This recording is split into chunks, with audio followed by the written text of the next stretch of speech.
Dampak daripada gempa ini cukup luar biasa.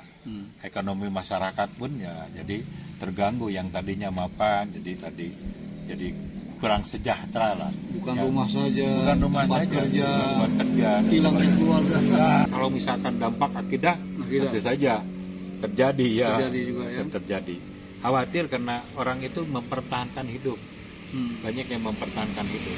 Pikirannya bagaimana dia bisa hidup yang layak lagi ya, nah itu. Ini sebetulnya ketika bencana ini ada lahan ibadah bagi kita. Iya. Ya, lahan ibadah bagi kita. Para agnia terjun langsung gitu kan ya. Orang yang mampu terus memberikan kontribusi manfaat kepada. Ini secara tidak langsung memberikan lahan untuk beribadah, memberikan lahan untuk beramal soleh.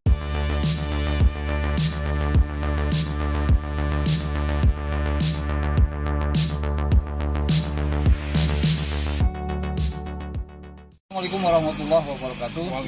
Alhamdulillah wassalatu wassalamu ala Rasulillah Muhammad ibn Abdillah wala hawla wala quwata illa billah. Qala Allah Ta'ala fi kitabihil karim, a'udzu billahi minasy syaithanir rajim.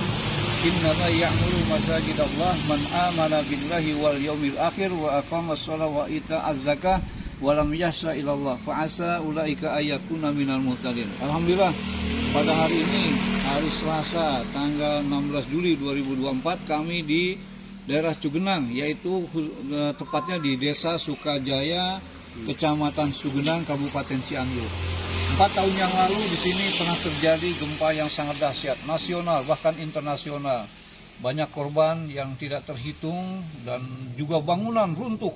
Pas kita di titik keruntuhan yang paling krusial di daerah Sukajaya ini, bersama kami Pak Kiai Yosef dan Pak Ustadz Irman, Ketua BKPM RI, kemudian Pak Sulaiman juga, beliau adalah pimpinan atau Ketua Panitia Pembangunan. Bersama saya juga Bapak Pengawas Pak Ali Rahman. Kita akan berdiskusi sedikit tentang tempat ini. Saya menilai bahwa sebegitu maksimalnya pemerintah, baru 70% merambah penyelesaian persoalan-persoalan keruntuhan, apalagi yang namanya korban jiwa juga tidak terhitung.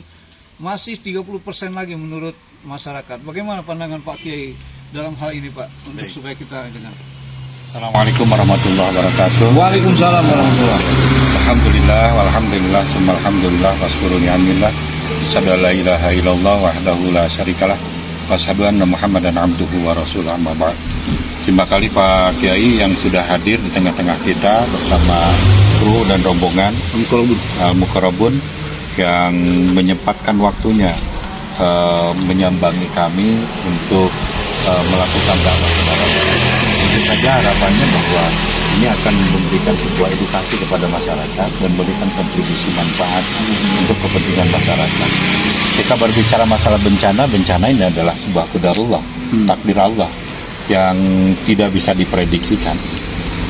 Sukajaya ini adalah titik bencana yang cukup luar biasa di antara Wasikota, Sukajaya, Cugenang, kemudian Cianjur, Aceh, dan Sukaresmi ini yang dampak yang luar biasa. Cugenang ini adalah salah satu yang terdampak sangat dahsyat. Apa yang disampaikan oleh Pak Kiai tadi bahwa baru 70% yang terayomi karena ada gelombang 4 sekarang ini, mudah-mudahan ini juga bisa terselesaikan. Amin. Tetapi tentu saja untuk sarana keagamaan ini mungkin dibelakangkan. Ya, jadi ini juga menunggu pas dari swadaya masyarakat, kemudian para agnia yang mudah-mudahan ini bisa dilanjutkan ya, karena bisa digunakan lagi untuk tempat beribadah. Yang kedua mungkin yang tadi disampaikan oleh Pak Kiai bahwa kita ini betul-betul ingin membuat sebuah kebaikan. Pada dasarnya manusia ini diciptakan untuk memberikan kontribusi manfaat kepada manusia. Khairun nas anfa'uhum linnas. Jadi sekali lagi saya harus aturkan terima kasih atas kehadirannya dan juga mengapresiasi gerakan dakwah yang dilakukan oleh Yayasan Mukarrabun. Yang mudah-mudahan ini juga menjadi bagian yang untuk memberikan sebuah edukasi, kebaikan kepada masyarakat. Amin. Kemudian dakwah pedalaman ini sangat penting karena kita bisa langsung ketemu dengan masyarakat, apa yang dibutuhkan dan apa yang menjadi kebutuhan masyarakat yang sebenarnya. Jadi sekali lagi kami mengapresiasi gerakan dakwah ini karena tidak semua orang bisa melakukan dakwah pedalaman, ya. Termasuk bagaimana kita menjaga akidah saudara-saudara kita. Karena tentu saja ketika bencana ini banyaklah tantangan dan ujiannya bagi masyarakat, khususnya yang terdampak bencana ini. Termasuk krisis akidah, Pak ya? Krisis akidah, betul. Boleh sedikit paparkan ada dampak seperti apa krisis akidahnya, Pak? Jadi diantaranya tadi ketika kita berbicara masalah konteks ekonomi, kan dampak daripada gempa ini cukup luar biasa. Ekonomi masyarakat pun ya jadi terganggu, yang tadinya mapan jadi kurang sejahtera lah. Bukan ya. rumah saja, bukan rumah tempat saja, kerja, hilang keluarga, hilang keluarga gitu. Dan pada akhirnya ada penyesalan yang memang kami menjadikan tadi harusnya ada yang mengedukasi dan sebagainya. Nah ini, jadi kalau misalkan dampak akidah tentu saja terjadi ya, juga, ya? Terjadi. Khawatir karena orang itu mempertahankan hidup, banyak yang mempertahankan hidup. Pikirannya bagaimana dia bisa hidup yang layak lagi. Nah itu. Ada dari Jakarta tuh sama kawan saya tuh katanya di sini juga ada kesempatan untuk mengkristenisasikan. Ada gerakan kristenisasi. Ada sedikit, ada ya faktanya. Sebetulnya dia juga harus diluruskan bahwa ketika terjadi bencana dari berbagai macam kalangan itu hadir, termasuk dari katakanlah rekan-rekan non Muslim. Ada juga gerakan-gerakan yang saat ini juga kita mencari sesuatu titik nadirnya di mana titik kebenarannya gitu kan ya.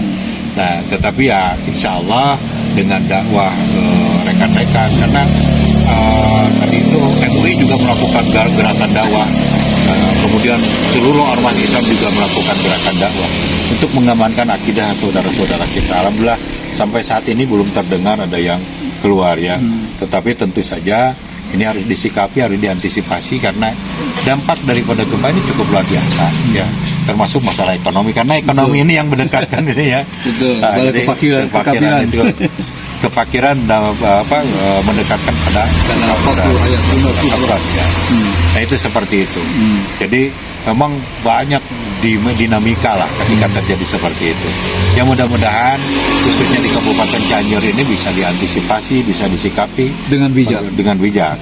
Bahkan sekarang ini gerakan dakwah pedalaman ini juga merupakan bagian yang terpenting untuk mengedukasi masyarakat. Jadi terutama yang terdampak nih, harus ada pendampingan dan sebagainya. Karena terus terang saja, ketika kehilangan segala sesuatu pasti ada keputusasaan.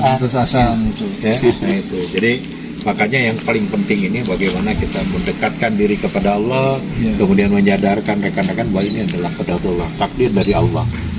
Dari sudut mana pasti ada hikmah yang cukup luar biasa. Hikmah ya Bapak mungkin dari sekarang ini mungkin tidak akan silaturahmi kalau misalkan tidak terjadi bencana kan. Betul. Jadi hikmah silaturahim ini juga luar biasa. Betul. Jadi dengan adanya katakanlah Allah menguji dengan bencana, Allah memberikan hikmah kepada kita. Ya termaksud tadi bagaimana kita bisa bersilaturahim, bisa memberikan kontribusi. Ini sebetulnya ketika bencana ini ada lahan ibadah bagi kita. Lahan ibadah bagi kita. Para agnia terjun langsung gitu kan ya. Orang yang mampu terus memberikan kontribusi manfaat kepada. Ini secara tidak langsung memberikan lahan untuk beribadah, memberikan lahan untuk beramal soleh. Jadi sekali lagi ini juga saya aturkan terima kasih dengan silaturahim ini, mudah-mudahan ini menjadi kekeluargaan yang erat dan kuat.